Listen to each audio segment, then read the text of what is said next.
Hello and welcome to Secret Recap. Today we will feature a 2019 Indonesian romantic comedy film called Too Handsome to Handle. Let's get right to it. Like all teenage students, Mas Kulin only wants to live a regular and happy life. But this has proven to be difficult for him from a young age.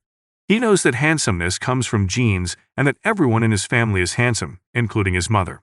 Being the younger brother, Kulin is adored and deeply loved by his brother Masokis. But unlike Masokis, Kulin doesn't like the attention he gets from girls.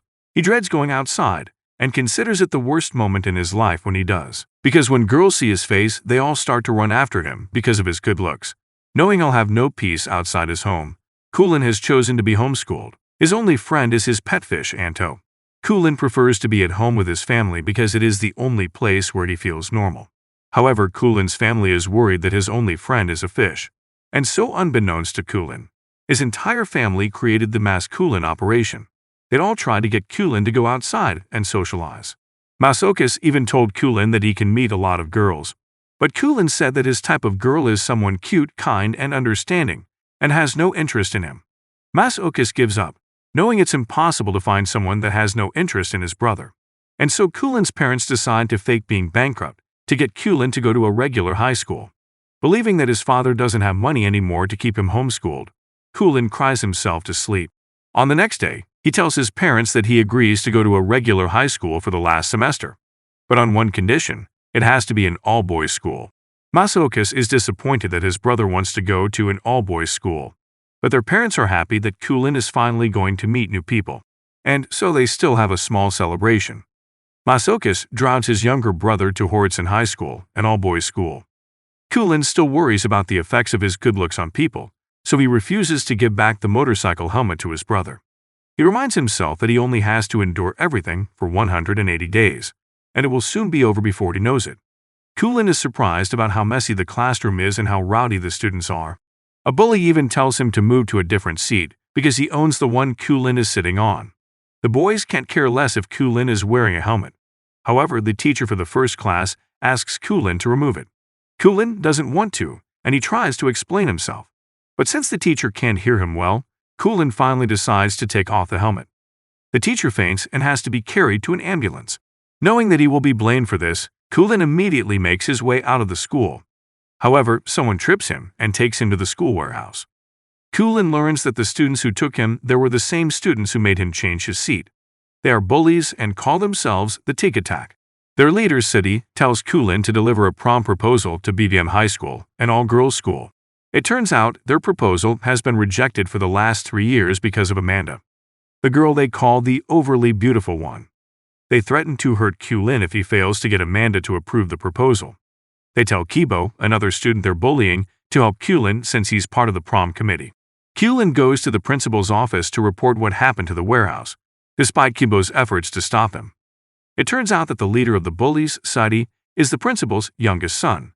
The principal begs Kulin to just do as his son asks, saying that Sadi refused to graduate for 3 years just because of the prom.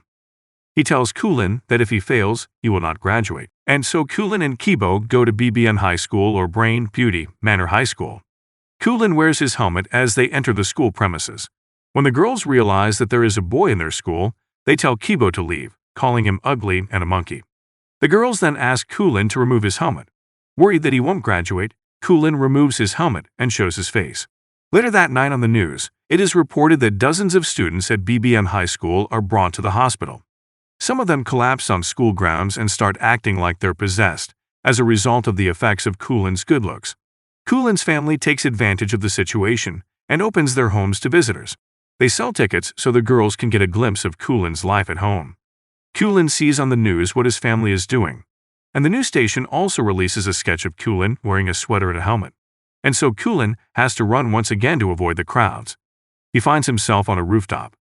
Devastated about how he can't live a normal life, he wants to jump off. A voice from behind him causally tells him to do so. Kulin turns and sees a girl who shows no interest in him.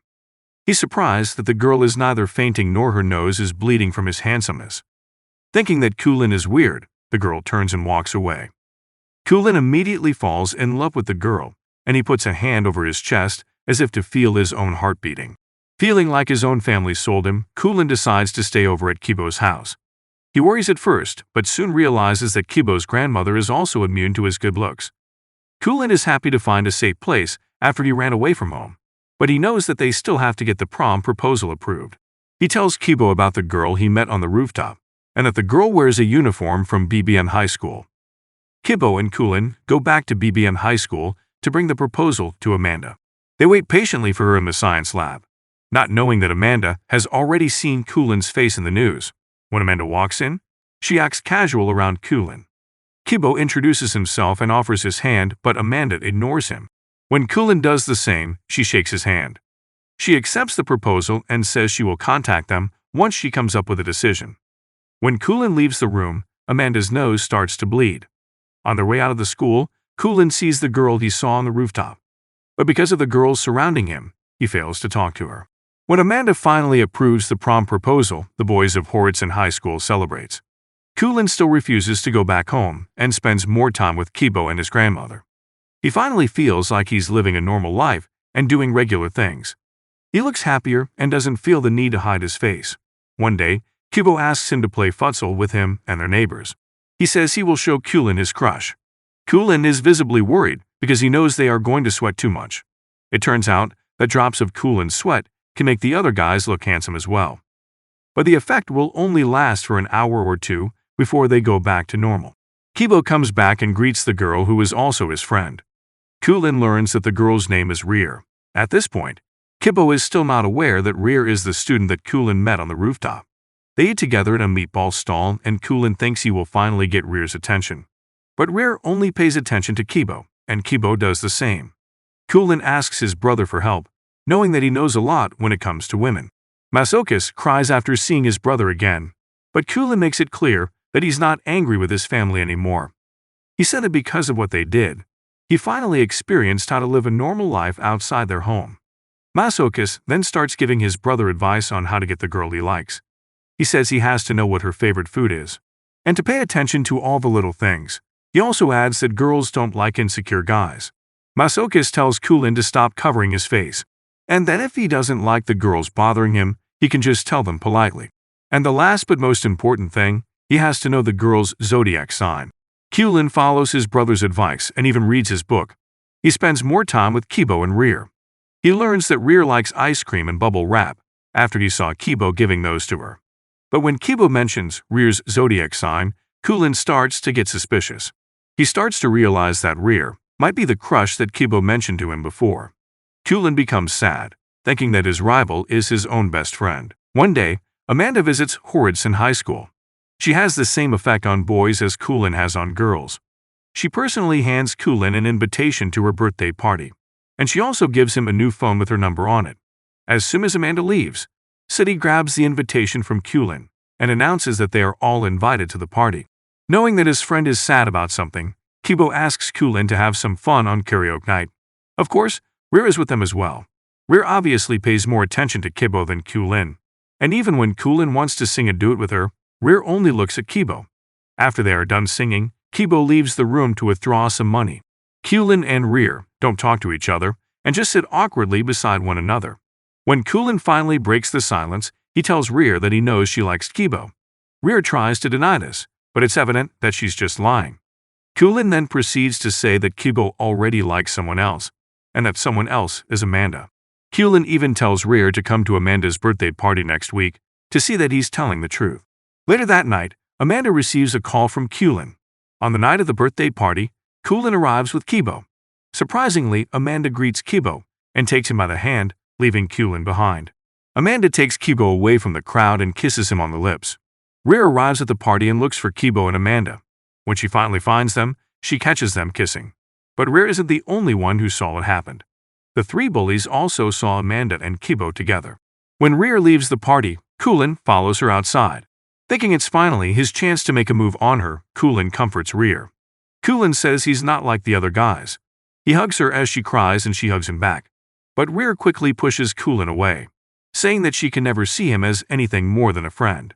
Kulin cries as he gets his heart broken for the first time.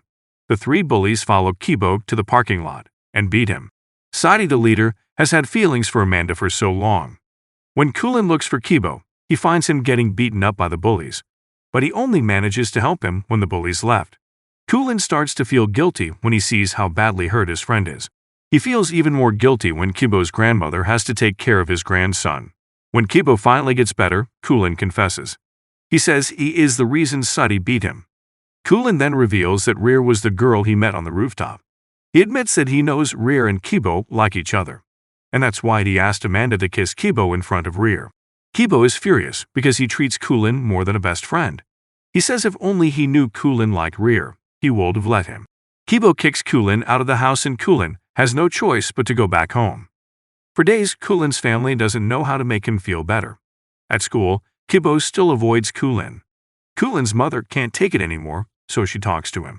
She shows him his pet fish, Anto, which he thought died during the house tour. Kulin's mother admits that their family never went bankrupt, and that they lied just to get Kulin to socialize.